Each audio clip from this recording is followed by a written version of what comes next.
आखिरी प्रयास। एक समय की बात है। एक राज्य में एक प्रतापी राजा राज करता था। एक दिन उसके दरबार में एक विदेशी अग्नितुक आया और उसने राजा को एक सुंदर पत्थर उपहार स्वरूप प्रदान किया।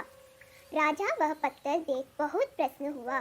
उसने उस पत्थर से भगवान विष्णु की प्रतिमा का निर्माण कर उसे राज्य के मंदिर में स्थापित करने का निर्णय लिया और प्रतिमा निर्माण का कार्य राज्य के महामंत्री को सौंप दिया। महामंत्री गांव के सर्वश्रेष्ठ मूर्तिकार के पास गया और उसे वह पत्थर देते हुए बोला, महाराज, मंदिर में भगवान विष्णु की प्रतिमा स्थापित करना चाहते हैं। 7 दिवस के भीतर इस पत्थर से भगवान विष्णु की प्रतिमा तैयार कर राजमहल पहुंचा देना। इसके लिए तुम्हें 50 स्वर्ण मुद्राएं दी जाएंगी। 50 स्वर्ण मुद्राओं की बात सुनकर मूर्तिकार खुश हो गया और महामंत्री के जाने के उपरांत प्रतिमा का निर्माण कार्य प्रारंभ करने का उद्देश्य से अपने औजार निकाल लिया। अपने औजारों में से उसने एक हथौड़ा लिया और पत्थर तोड़ने के लिए उस पर हथौड़े से वार करने लगा, किंतु पत्थर जस का तस रहा। मूर्तिकार ने हथौड़े के कई वार पत्थर पर किए, किंतु पत्थर नहीं टूटा। 50 बार प्रयास करने के उपरांत मूर्तिकार ने अंतिम बार प्रयास करने के उद्देश्य से हथौड़ा उठाया, किंतु यह सोचकर हथौड़े पर प्रहार करने के पूर्व ही उसने हाथ खींच लिया कि जब 50 बार वार करने से पत्थर नहीं टूटा तो अब क्या टूटेगा।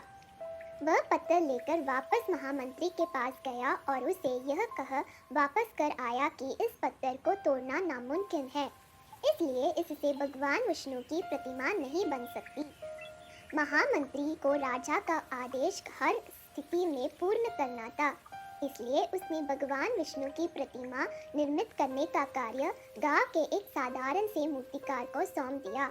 पत्थर लेकर मूर्तिकार ने महामंत्री ने के सामने ही उस पर हथौड़े से प्रहार किया और वह पत्थर एक बार में ही टूट गया। पत्थर टूटने के बाद मूर्तिकार प्रतिमा बनाने में जुट गया।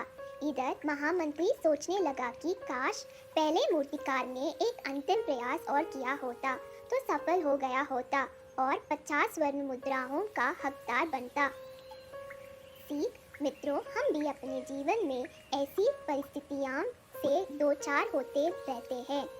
कई बार किसी कार्य को करने के पूर्व यह किसी समस्या के सामने आने पर उसका निराकरण करने के पूर्व ही हमारा आत्मविश्वास डगमगा जाता है और हम प्रयास किए बिना ही हार मान लेते हैं।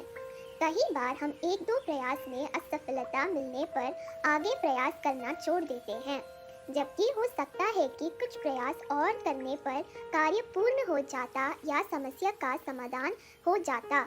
यदि जीवन में सफलता प्राप्त करनी है तो बार बार असफल होने पर भी तब तक प्रयास करना नहीं छोड़ना चाहिए जब तक सफलता नहीं मिल जाती। क्या पता जिस प्रयास को करने के पूर्व हम हाथ खींच ले वही हमारा अंतिम प्रयास हो और उसमें हमें कामयाबी प्राप्त हो जाए। तो दोस्तों, कैसी लगी आपको हमारी आज की ये कहानी? हमें कमेंट में जरूर बताएं और लाइक करना ना भूलें। और अगर हमारे चैनल पर नए श्रोतागण आए हैं तो आप भी हमारा चैनल सब्सक्राइब कर ले ताकि आपसे कोई वीडियो मिस ना हो।